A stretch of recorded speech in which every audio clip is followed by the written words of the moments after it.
Bonjour à toutes et à tous, dans cette vidéo on va découvrir la notion de critère de divisibilité. Alors on a des mots-clés à connaître. Qu'est-ce qu'un critère? Et la notion de divisibilité préalablement.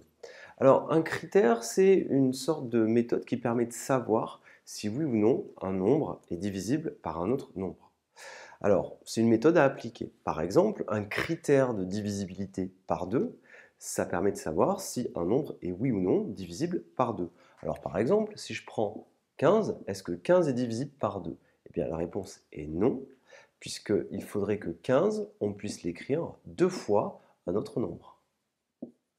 Et en effet, vous ne pouvez pas, parce que le nombre que vous devez utiliser, ça doit être un nombre qui est un nombre entier. Les nombres entiers, c'est 0, 1, 2, 3, et ainsi de suite. Vous n'avez pas le droit d'utiliser les nombres à virgule. Faites bien attention à ça. Donc vous travaillez qu'avec des nombres entiers. 0, 1, 2, 3, 4. Pas de nombres à virgule.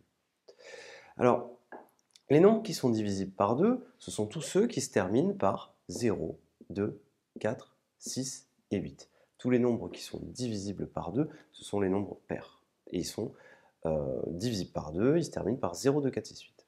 Les nombres qui sont divisibles par 5, ce sont les nombres qui se terminent par soit un 0, soit un 5. Donc 20, c'est divisible par 5, 25, c'est divisible par 5, 155, c'est divisible par 5.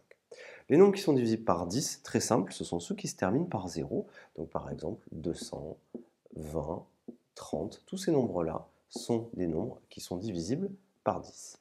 Mais on dit divisible par 10, mais qu'est-ce que ça veut dire vraiment? Un nombre qui est divisible par 10, par exemple, c'est quand j'écris 150 et quand j'effectue ma division, bien regardez ce qui se passe.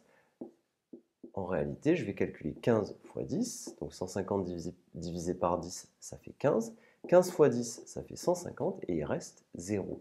Donc un nombre, il est divisible par un autre quand le reste, il vaut 0. Faites bien attention. Petite question, est-ce que 7 est divisible par 2? Bien, regardez bien. Quand vous faites votre division 7 par 2, vous allez faire 3. En 7, combien y a-t-il de fois 2? 3 fois. 3 fois 2, 6.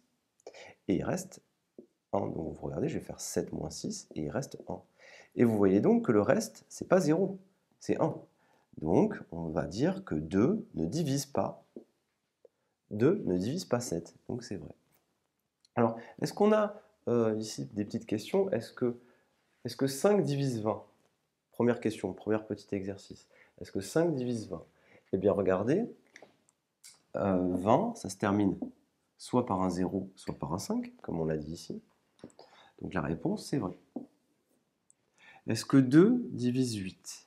Eh bien, regardez, les nombres qui sont divisibles par 2, ils se terminent par 0, 2, 4, 6, 8. Eh bien, la réponse, c'est vrai. Attention, 2 ne divise pas 7. Tout simplement, puisque 7 divisé par 2, 3, et il reste 1. Faites bien attention à ça. Voilà un petit rappel de tout ce qu'il faut connaître un petit peu sur les critères de divisibilité. On va, dans une autre vidéo, découvrir les critères de divisibilité, non plus par 2, 5 et 10, mais les critères de divisibilité par 3, 6, 9. Je vous remercie et à tout de suite.